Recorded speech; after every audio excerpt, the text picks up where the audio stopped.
کہ اللہ رجب اور شعبان کے مہینے میں برکتیں عطا فرما اور رمضان کے مقدس مہینے تک عافیت سے پہنچا۔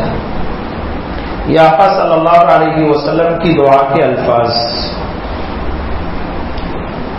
رجب میں دعا مانگتے تھے اور رمضان کے مقدس مہینے تک پہنچنے کی عافیت سے دعا کرتے تھے۔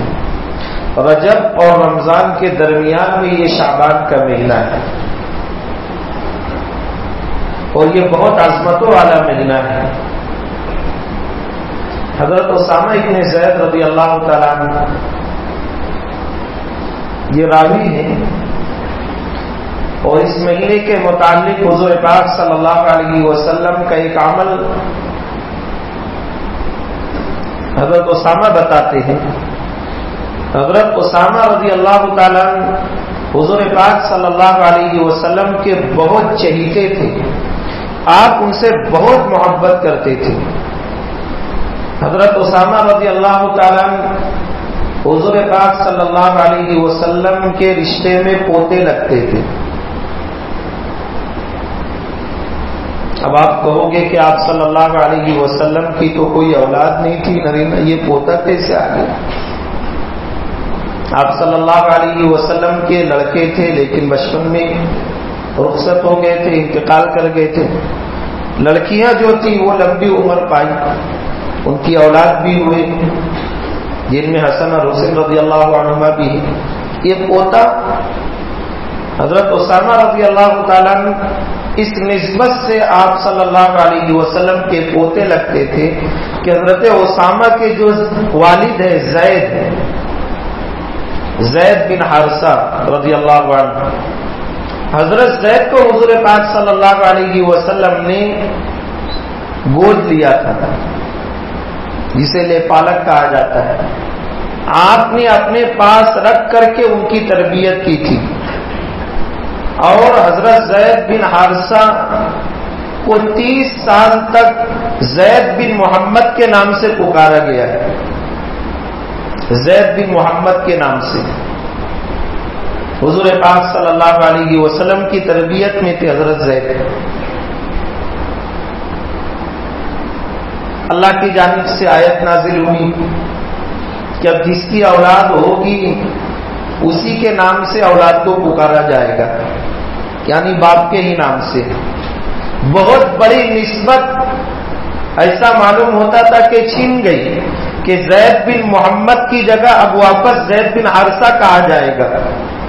تو حضرت زید رضی اللہ تعالیٰ عنہ کو یہ لگ رہا تھا کہ اب بہت بڑی نسبت مجھ سے چھوٹ رہی ہے، لیکن قربان جائیے حضرت زید پر، اللہ پاک نے ان پر یہ کرم اور یہ فضل کیا کہ رہتی دنیا تک اس کے نام کو، حضرت زید کے نام کو باقی رکھا، اور اللہ نے قرآن میں حضرت زید کا ذکر کیا، فَلَمَّا قَضَى زَيْدٌ مِّنْهَا، جب تک قرآن باقی رہے گا زید کا نام باقی رہے گا، اور جب جب کوئی زید پڑھے گا 30 نیکیاں اس کے نام اعمال میں لکھی جائے گی۔ اتنے چہیتے حضور پاک صلی اللہ علیہ وسلم کے حضرت زید تھے۔ ان کی اولاد حضرت اسامہ، ایک لمبا واقعہ ہے لیکن ایسا وقت نہیں رہتا ہے کہ پوری تفصیل کے ساتھ باتیں ارشاد کی جائے۔ ان کے لڑکے حضرت اسامہ رضی اللہ تعالیٰ عنہ کہتے ہیں کہ حضور پاک صلی اللہ علیہ وسلم کا شعبان کے مہینے کا عمل ایک ایسا عمل تھا جس کو ایک روایت میں اما عائشہ رضی اللہ تعالیٰ عنہ بھی روایت کرتی ہے کہ حضور پاک صلی اللہ علیہ وسلم کا شعبان کے مہینے میں ایک عمل ہم نے دیکھا جو کسی مہینے میں نہیں دیکھا، اور وہ عمل تھا آپ صلی اللہ علیہ وسلم شعبان کے مہینے میں کثرت سے روزہ رکھا کرتے تھے، کثرت سے روزہ رکھا کرتے تھے۔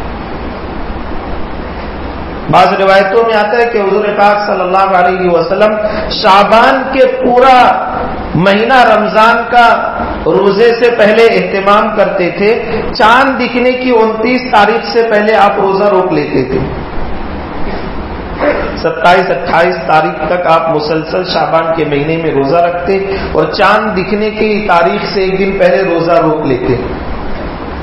پھر جب چاند نظر آتا تو رمضان کا روزہ فرض ہے، پھر پورا مہینہ فرض روزوں کو رکھا کرتے. تو اما عائشہ رضی اللہ تعالیٰ عنہ اور حضرت اسامہ رضی اللہ تعالیٰ عنہ یہ دونوں روایت کرتے ہیں کہ ہم نے آقا صلی اللہ علیہ وسلم سے پوچھا کہ اللہ کے نبی، ہم نے کسی مہینے میں آپ کو اتنا روزہ رکھتے نہیں دیکھا جتنا آپ شعبان کے مہینے میں روزہ رکھتے ہیں. حالانکہ حضور پاک صلی اللہ علیہ وسلم ہر پیر جمعرات کو بھی روزہ رکھا کرتے تھے. یہ بھی سنت ہے. اسلامی مہینوں کی 3 تاریخ جسے ایام 20 کہا جاتا ہے، 13، 14، 15 تاریخ، اس کا بھی اہتمام حضور پاک صلی اللہ علیہ وسلم کرتے تھے کہ ان 3 دنوں میں روزہ رکھا کرتے تھے. لیکن شعبان کے مہینے میں کثرت سے روزہ رکھا کرتے. تو اللہ کے نبی صلی اللہ علیہ وسلم نے حضرت اسامہ اور اما عائشہ رضی اللہ تعالیٰ عنہ سے فرمایا کہ شعبان کے مہینے میں بندوں کے اعمال نامے اللہ کے یہاں پیش کیے جاتے ہیں. میں چاہتا ہوں کہ جب میرا اعمال نامہ اللہ کی بارگاہ میں پیش کیا جائے تو میں روزے سے رہوں، میں روزے سے رہوں، تاکہ اللہ تعالیٰ کو میرے اعمال نامہ دیکھ کر کے مجھ پر رحم آ جائے کہ میرا بندہ بھوکا پیاسا ہے اور اس حالت میں اس کا اعمال میرے پاس پیش کیا گیا. حالانکہ ہمارے آقا صلی اللہ علیہ وسلم کے اعمال نامے کے اندر کسی بھی نافرمانی کا شائبہ نہیں ہو سکتا.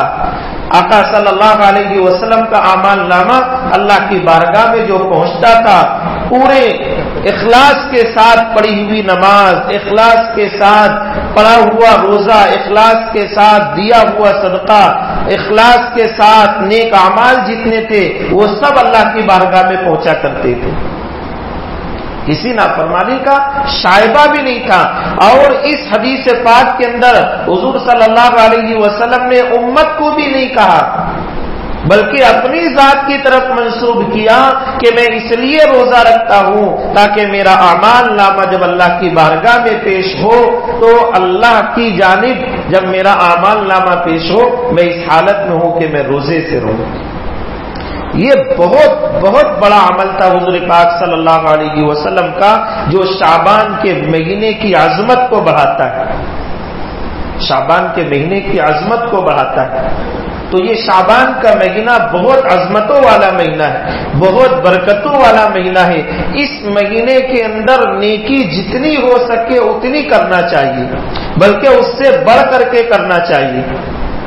اور جب شعبان کے مہینے کے اندر بندہ نیکی کرنے کا عادی ہو جائے گا تو شعبان کے بعد جو رمضان کا مقدس مبارک محترم مہینہ آئے گا تو اس مہینے کے اندر نیکی کا کرنا آسان ہو جائے گا.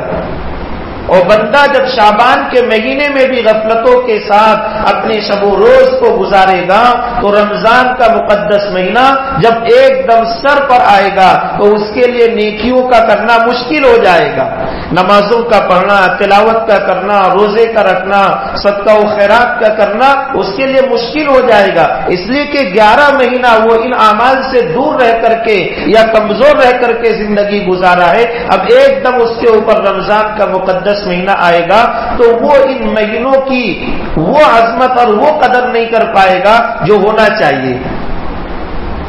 کیا آقا صلی اللہ علیہ وسلم کی زندگی کے حالات ہیں کہ امت کو اس جگہ پر لا کر کھڑا کیا کہ رمضان کے مقدس مہینے میں جو اعمال کرنا ہے ان اعمال کی مشق 1 مہینہ پہلے کر لو.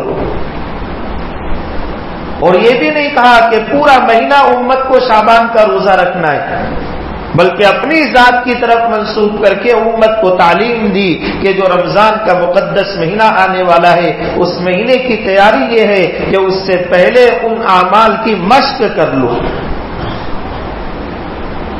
روزوں کا اہتمام، نمازوں کا اہتمام، تلاوت کا اہتمام، صدقہ و خیرات کا اہتمام، اور اس مہینے کے اندر بندوں کے اعمال نامے اللہ کی بارگاہ میں پیش کیے جاتے ہیں. ایک ہوتا ہے تفصیلی اعمال نامہ پیش ہونا اور ایک ہوتا ہے کہ سرسکٹ اعمال پیش کر دیے گئے. تو پورے سال کے اعمال نامے اللہ کی بارگاہ میں شعبان کے مہینے میں پیش کیے جاتے ہیں اور تفصیلی اعمال نامے بندوں کے ہر پیر اور جمعرات کو اللہ کی بارگاہ میں پیش کیے جاتے ہیں. اور پیر جمعرات کو تفصیلی اعمال نامے. اسی لیے حضور پاک صلی اللہ علیہ وسلم پیر اور جمعرات کو بھی روزہ رکھا کرتے تھے کہ جب اللہ کی بارگاہ میں میرا تفصیلی اعمال نامہ پیش کیا جائے اس وقت میں روزے سے رہوں. جیل کا قیدی اگر کمزور ہو، نہ اس کو کھانا ملا ہو نہ پانی ملا ہو، اور کئی مہینوں کے بعد وہ لاغر اور کمزور ہو گیا ہو، اور اسی وقت حاکم وقت جائے اور اس کو دیکھے تو اس کو دیکھ کر کے بھی اس حاکم کی آنکھوں میں آنسو آ جائے گا. یہ کمزور ہے، نہ کھانا کھایا ہے نہ پانی پیا ہے، تو اس کو نکالے گا، اس کی سزا کو معاف کر دے گا، اس کو کھانے اور پینے کے لیے کہے گا. حاکموں کا حاکم اللہ رب العزت ہے، اور وہ اپنے بندوں سے سب سے زیادہ پیار اور محبت کرتا ہے. جب بندوں کے اعمال نامے بھوک اور پیاس کی حالت میں پیش کیے جاتے ہیں تو اللہ کہتا ہے میرا بندہ میرے لیے بھوکا اور پیاسا رہا، میں اس کو کیسے سزا دوں؟ میں اس کے گناہوں کو معاف کرتا ہوں، اس کی نافرمانی کو معاف کرتا ہوں. اور اتنا ہی نہیں، جتنے گناہ اللہ معاف کرتے ہیں ان تمام گناہوں کو نیکی بنا کر کے اعمال نامے کے اندر درج کر دیا جاتا ہے. کیا اللہ کی عطا اور بخشش ہے، کیا اللہ کی دین ہے.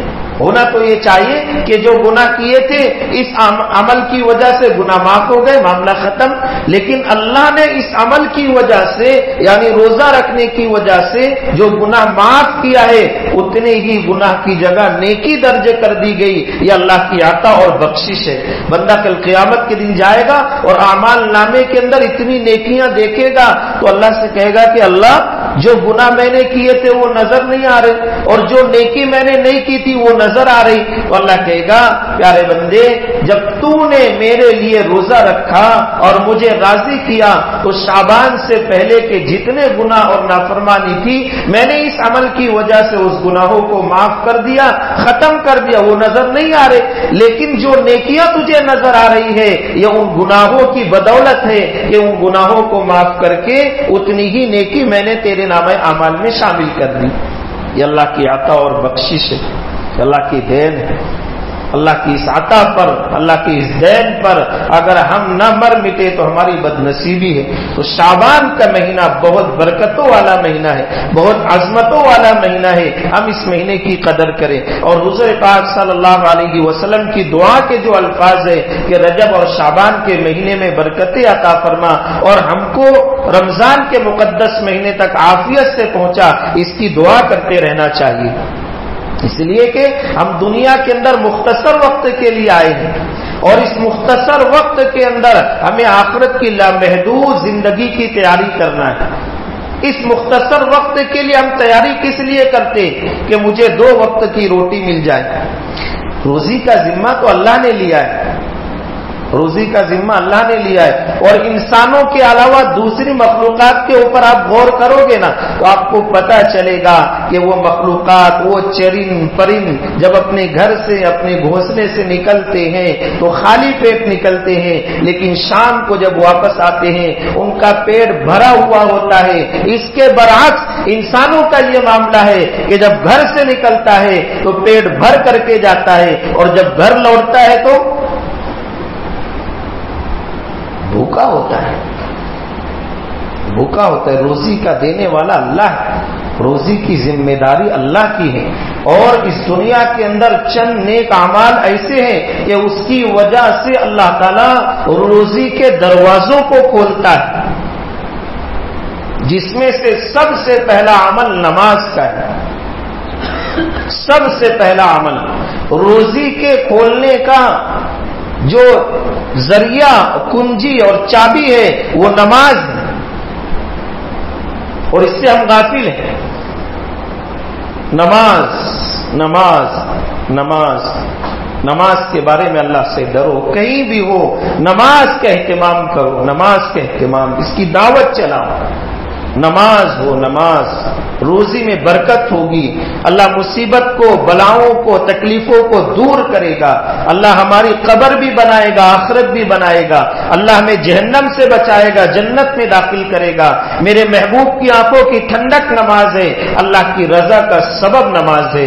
مرتے وقت زبان پر کلمہ جاری ہونے کا ذریعہ نماز ہے. نماز پڑھو، نماز کہیں بھی ہو، کسی حال میں بھی ہو، نماز ترک نہ کرو۔ آقا صلی اللہ علیہ وسلم سے زیادہ مصروف کون ہوگا؟ آقا صلی اللہ علیہ وسلم سے زیادہ ذمہ داری کس کی ہوگی؟ لیکن آقا صلی اللہ علیہ وسلم کی نماز کی حالات دیکھ لیں، پوری پوری رات آپ نماز پڑھا کرتے تھے، کئی کئی گھنٹے سجدے میں رویا کرتے تھے، کئی کئی گھنٹے رکوع میں رہا کرتے تھے۔ یہ آقا صلی اللہ علیہ وسلم کی نماز کے حال ہے۔ ہمیں تو تھوڑا سی چکر آ جائے، پیٹ میں درد ہو جائے، سر میں درد ہو جائے، ہماری نماز چھوٹ جاتی، نماز ترک ہو جاتی۔ نماز کے بارے میں اللہ سے ڈرو۔ روزی کے آنے کا سب سے پہلا ذریعہ نماز ہے، اور دوسرا ذریعہ استغفار کی کثرت ہے۔ خوب استغفار کرے، آپ کی روزی میں برکت ہوگی۔ استغفار کرنے کی وجہ سے اللہ غیب سے آپ کی روزی کا انتظام کرے گا، اور آپ کی مختصر سی روزی میں برکت دے گا۔ برکت اس کا نام نہیں ہے کہ 100 کی جگہ 1000 مل جائے، 1000 کی جگہ 2000 مل جائے۔ برکت اس کا نام ہے کہ 100 میں اللہ 1000 چیز کی ضرورت کو پورا کر دے۔ یہ کب ہوگا؟ جب اللہ کی ذات پر یقین اور توکل ہوگا۔ تو دوسرا ذریعہ روزی کے اتارنے کا یہ ہے کہ ہم جو ہے تو کثرت سے استغفار کریں، چلتے پھرتے اٹھتے بیٹھتے ہم استغفار کی کثرت کریں۔ یہ ہر مومن کے لیے ضروری ہے۔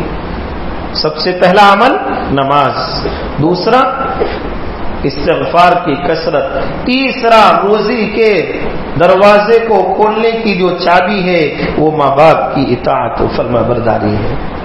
جب بندہ ماں باپ کی اطاعت و فرما برداری کرتا ہے، ماں باپ کی خدمت کرتا ہے، تو اللہ تعالیٰ اس کی روزی میں برکت دیتا ہے۔ اور بندہ ماں باپ کی نافرمانی کرتا ہے، ماں باپ کے دل کو دکھاتا ہے، ماں باپ کی خدمت نہیں کرتا، یقین جانیے اللہ پاک اس کی روزی کے دروازے کو بند کر دیتا ہے۔ وہ اولاد پریشان اور در در کی بھکاری بن جاتی ہے۔ ماں باپ کی خدمت، ماں باپ کی دعائیں لو۔ ماں باپ کو ناراض کر دیا ہو، ماں باپ کو خوش کر دے۔ کتنی راتیں ماں باپ ایسی گزار دیتے ہیں اولاد کے لیے کہ جن میں ماں باپ خود بیمار اور پریشان ہوتے ہیں، لیکن اولاد کی خاطر وہ سب چیز کو قربان کرتے ہیں۔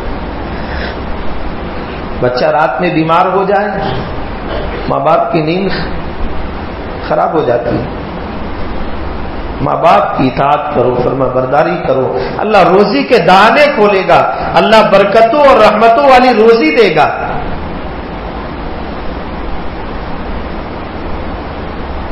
چوتھا عمل